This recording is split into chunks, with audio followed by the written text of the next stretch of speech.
শিক্ষিত বেকার যুবকদের জন্য সম্ভাবনাময় একটি খাত হল কৃষি উদ্যোগ। আর সঠিক ব্যবস্থাপনায় দক্ষতা বৃদ্ধির মাধ্যমে কৃষি উদ্যোক্তা হিসেবে স্বাবলম্বী করতে যশোর অঞ্চলে টেকসই কৃষি সম্প্রসারণ প্রকল্প কাজ করছে।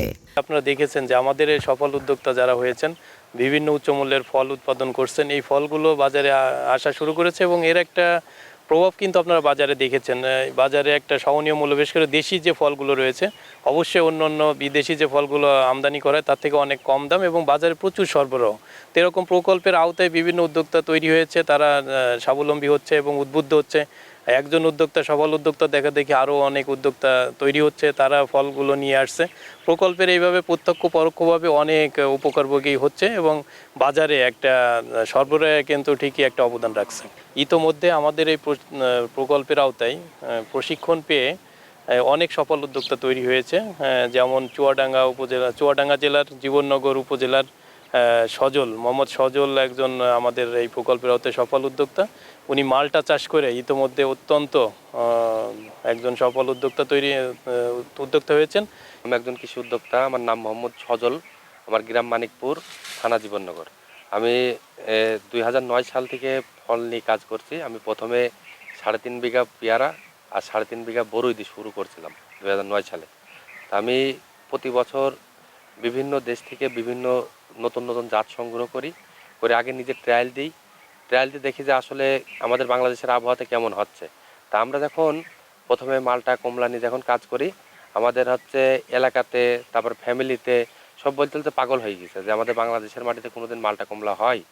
তা আমি সজল আহমেদ, এই চুয়াডাঙ্গাতে ভিতরে আমার সব ছাড়া বড় ফলের প্রজেক্ট। আমার এখন বর্তমানে 139 বিঘে ফলের বাগান আছে আর 5টা ছোট ছোট নার্সারি আছে। আমি এখানে 42 জন লোকের কর্মসংস্থানের ব্যবস্থা করেছি। আর আমাদের এখানে অন্যতম এখানে 4 প্রকারের কাঁঠাল রয়েছে, যে কাঁঠালগুলো বাংলাদেশ সর্বপ্রথম বাগান আমি করেছি। এর মধ্যে লাল কাঁঠাল রয়েছে, পিঙ্ক কাঁঠাল রয়েছে, 12 মাসি কাঁঠাল রয়েছে। তারপরে আমরা রামভুটান নিয়ে কাজ করছি। আমাদের বাগানে গত বছরও রামভুটান হয়েছে, অ্যাভোকাডো হয়েছে। তারপর আমাদের পার্সিমন আছে, আঙ্গুর আছে। তা একটা মেসেজ দিতে চাই যারা কৃষি উদ্যোক্তা ভাই আছেন, বোনেরা আছেন, যে টেকসই প্রকল্প যেভাবে কৃষি উদ্যোক্তাদের নিয়ে কাজ করছে, আমি অন্য প্রকল্পগুলো কিন্তু এভাবে পাইনি। মানে আমি দীর্ঘ আজকে 16-17 বছর এই ফল নিয়ে কাজ করছি, কিন্তু টেকসই প্রকল্প আমার মনে হয়েছে যে খুবই একটা ভালো একটা প্রকল্প। এই প্রকল্প কৃষকদের নিয়ে কাজ করে।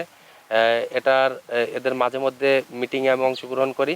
তা আমার খুব ভালো লাগে যে টেকসই প্রকল্প অ্যাভোকাডো দিচ্ছে কৃষকদের ভর্তুকি, তারপরে কমলা দিচ্ছে, মালটা দিচ্ছে। তা এগুলো ভালো জিনিস।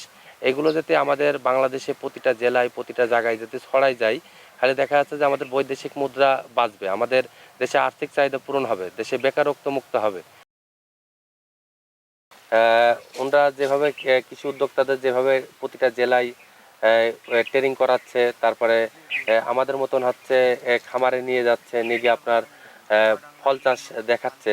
তা আমি বাংলাদেশের অন্য যে প্রকল্পগুলো আছে তাদের দৃষ্টি আকর্ষণ করে বলতে চাই, আপনারা ওইভাবে প্র্যাকটিক্যালে যেভাবে টেকসই প্রকল্প মাশরুম নিয়ে কাজ করছে, টেকসই প্রকল্প উচ্চমানের ফসল নিয়ে যেভাবে কাজ করছে, তো এইভাবে যাতে আপনারা যাতে প্রতিটা প্রকল্প এইভাবে কাজ করে, তাহলে আমাদের দেশ অনেক আগায় যাবে। আর দেখা দেখি আশেপাশে আরও কয়েকজন এই মালটা চাষে আগ্রহী হয়েছেন এবং উদ্যোক্তা তৈরি হচ্ছেন। তো এরকম অনেক উদ্যোক্তা আমরা তৈরি করেছি এবং তাদের উৎপাদিত ফসল যাতে ভালো মূল্য পায়, মার্কেট লিঙ্কেজের ব্যবস্থা আমরা তাদেরকে করে দিয়েছি। কোথায় গেলে কোথায় বিক্রি করলে ভালো মূল্য পাবে সেই দিকেও আমরা সহায়তা করছি। এরকম আরও উদ্যোক্তা আমরা সামনে তৈরি করব এবং এই উদ্যোক্তা শুধু যে আমাদের প্রশিক্ষণ পেয়ে শেষ হচ্ছে এরকম না, এই উদ্যোক্তাগুলো যেন টিকে থাকে সেই ব্যবস্থাও আমরা করছি। এই প্রকল্পের আওতায় যে এই যে উচ্চ মূল্যের